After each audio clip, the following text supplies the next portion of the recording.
থাকছে একরকম ভাবে, এখন আমরা থাকি একটা তোষক বিছায়া ফ্লোরের মধ্যে থাকতেছি, ও দেখতেছে যে কিভাবে চলতেছি, কিভাবে থাইকেছে জন্মের পর থেকে এখন কিভাবে থাকতেছে, ও কেমন জানি করতেছে। রং নাম্বারে কল দিয়ে প্রথম দিন কথা বলছে, পাশের এলাকায় বলতেছে আর কি, স্কুলে এখানে আসেন, আসলে হচ্ছে আপনাকে দেখবো। তো আমি মেয়েটারে দেখলাম, তো মেয়েটা আমার বলতেছে যে আপনি কল দিছিলেন? আমি বলছি হ্যাঁ আমি কল দিছি। এখন আমাকে বলতেছে আচ্ছা ঠিক আছে, এখানে কথা বলে না সমস্যা হতে পারে। আমি চলে আসছি ওইখান থেকে। ওই দিন রাত্রে 8টার দিকে কল দিছে মেয়েটার ভাবি, বলছে হ্যাঁ আপনাকে পছন্দ হয়েছে, তবে আমাদের একটা শর্ত আছে, আপনার সাথে কোনো রিলেশন না, ডাইরেক্ট বিয়ে করতে পারবেন? আমি বলছি যে হ্যাঁ বিয়ে তো অবশ্যই করতে পারবো, আচ্ছা দেখি আপনার সাহস আছে কিনা, বিয়ে করতে পারেন কিনা, আমি যেই দিন বলবো ওই দিন আসবেন। আমার ডাক দিছে, গেলাম, যাওয়ার পরে টাকা পয়সা যা কিছু লাগে সবকিছু দিয়া বিয়ে শাদী একদম পড়াই দিছে, 50,000 টাকা দিয়ে দিছে, ও চলে আসছে। তারপর আমি আমার ওয়াইফকে নিয়ে চলে আসার পরে আমার দোকানটাও চলতেছে না, স্টুডিও চলতেছে না, তো দোকান ছেড়ে দিলাম। আমি হচ্ছে আমার টাকা পয়সা যা ছিল 6 মাসের মধ্যে আমার বউকে নিয়ে আনন্দ ফুর্তি করে শেষ করে ফেলছি, খাওয়া দাওয়ার কোনো কাজ করি নাই। তো এখন আমি কি করব, চাকরি করতে হবে, টাকা শেষ হয়ে গেছে, তো আমাকে কোনো জায়গায় জব দিচ্ছে না। হঠাৎ করে আমার বউ প্রেগনেন্ট, এখন আমাকে যে সাহায্য করবে 2 টাকা দিয়ে এরকম কোনো মানুষ নাই, সময় হয়ে গেছে, তখন ওর সিজার করতে হবে, নর্মালে হবে না। তো এখন আমি আমার বউর ব্লাড হচ্ছে আপনার ও নেগেটিভ, ওইখানে বলতেছে যে আমাদের এখানে রক্ত নাই, আপনার ওয়াইফের রক্ত কম আছে, আমরা পারবো না, আপনি হচ্ছে উত্তরাতে নিয়ে যান বাংলাদেশ মেডিকেল, অনেক সমস্যা, মানে অনেক ভয়াবহ অবস্থা। আমি বললাম যে এতক্ষণ বলেন নাই কি, আমার 3-4 ঘন্টা বসায় রেখে এতক্ষণ বলেন নাই কেন? উত্তেজিত হয়ে গেছি আমি। হঠাৎ করে আল্লাহর একটা এই গোরাশাল থেকে একজনের কল দিয়ে বলতেছে যে ওইখানে নিয়ে যান, একটা ডাক্তার আছে, তাড়াতাড়ি নিয়ে যান, চিকিৎসাটা করতে পারবে। তো নিয়ে গেছি, নিয়ে যাওয়ার পরে এই 1 মিনিটের ভিতরে আমার বলতেছে যে রাব্বিকে? আমি বললাম আমি, যে আপনার মেয়ে হয়েছে। তো বিশ্বাস করবেন না, মানে ওই দিনই মনে হয়েছে যে আমি সুখে মানে কান্না করছি, এর চাইতে সুখ, মানে প্রথম সন্তানকে কোলে নেওয়ার মতন সুখ, আনন্দ, মানে পৃথিবীতে আর কিচ্ছু নাই। আমি সব ভুলে গেছি। তো এখন আমি আমার বাচ্চাকে নিয়ে ওইখানে পরে দেখাশোনা করার মতো কেউ নাই, আমার তো মা নাই। তো এখন এই সমস্ত কাজ প্রায় 6 মাস আমি করছি, বাড়ির যা কাজ আছে সব, যতটা কেয়ার করা, আমার বাচ্চাকে যতটুকু কেয়ার করা, সব খাবার ওষুধ কোনো কিছুর কমতি দেয় নাই, রেন করে হইলে আমি করছি। বুঝতে পারছি, কেউ আমাকে কোনো দিক থেকে সাপোর্ট দেয় নাই।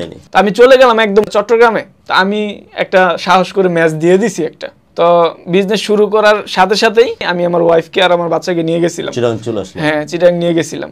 তো ওইখানে চলতেছে, থাকতেছি, বিজনেস চলছে মোটামুটি ভালোই। প্রফিট আমার থাকতো 70-80 পার মান্থ। হঠাৎ করে করোনা চলে আসছে, ব্যবসা একদম ড্যাম হয়ে গেছে। আমি আবার টুকটাক ভিডিও করতাম, ফেসবুকে ইউটিউবে ভিডিও করতাম, ওইখান থেকে দেখি ভালো টাকা আসে। এখন আমি ঢাকাতে আসছি, আইসা হচ্ছে গিয়ে 2 মাস যাবত ফেসবুক থেকে যা টাকা আসতেছে ওইটা দিয়ে চলতেছি। আমার ফাইটের সবচাইতে বড় সহযোদ্ধা হচ্ছে আমার জীবনসঙ্গী, ও আমাকে সব দিক থেকে সাপোর্ট দিছে। আসলে কি বলবো, এটা বর্তমান জেনারেশনের মেয়েদের চাইতে অন্যরকম। ওরা আমি বলছি যে তুমি কোনো ফেসবুক চালাইতে পারবে না, ওরা এখন পর্যন্ত কোনো নিজস্ব ফেসবুক অ্যাকাউন্ট নাই। ওরে আমি যেইটা কিনা দেই ও ওইটাই পরে। ও আমারে জিজ্ঞেস করবো যে তোমার পছন্দের নিয়ে আসো। এখনো পর্যন্ত প্রায় 12 বছরের উপরে হয়ে গেছে আমাদের। একবার ভালো রাখতেছি, খারাপ রাখতেছি, ও আমাকে সাপোর্ট দিতেছে, সব অবস্থায় মানিয়ে নিচ্ছে। আমার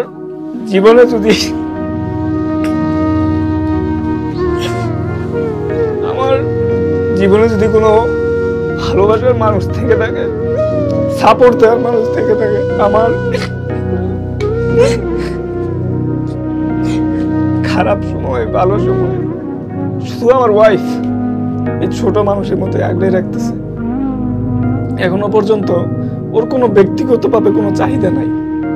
মাঝে মধ্যে তাকাই ওর দিকে, ওর চোখের দিকে তাকায় যে ও আসলে কি মানুষ নাকি।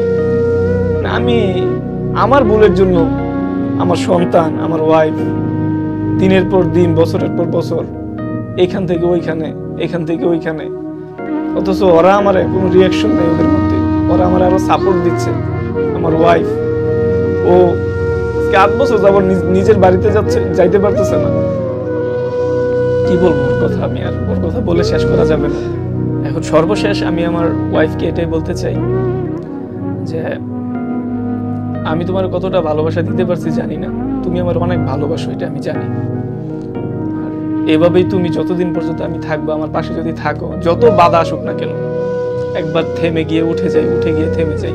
তুমি যতদিন পর্যন্ত থাকবা, তুমি থাকলে আমি সবসময় যুদ্ধ করে যেতে পারবো, এবং তোমার জন্যই আমি এখনো পর্যন্ত শক্তি পাই, সাহস পাই। এভাবেই তুমি আমার সবসময় ভালোবেসে যাইবা। হ্যাঁ, আমি অনেক ভালো আছি তার সাথে। ওকে, আমি অনেক ভালো একটা মানুষ পাইছি আমার জীবনে। আমার হাজবেন্ড অনেক ভালো, আমি অনেক একটা ভালো একটা মানুষ পাইছি আমার জীবনে। ওই সবকিছু ঠিক আছে। এ হচ্ছে আমার মেয়ে। তো আমি এখন আসছি, ঢাকাতে আসছি, ও খুব বোরিং ফিল করতেছে, ওর মন মানসিকতা খুব খারাপ, মানে থাকছে একরকম ভাবে, এখন আমরা থাকি একটা তোষক বিছায়া ফ্লোরের মধ্যে থাকতেছি, ও দেখতেছে যে কিভাবে চলতেছি, কিভাবে থাইকেছে জন্মের পর থেকে এখন কিভাবে থাকতেছে, এখন ওর ভিতরে একটা মানে আনইজি ফিল করতেছে, ও কেমন জানি করতেছে।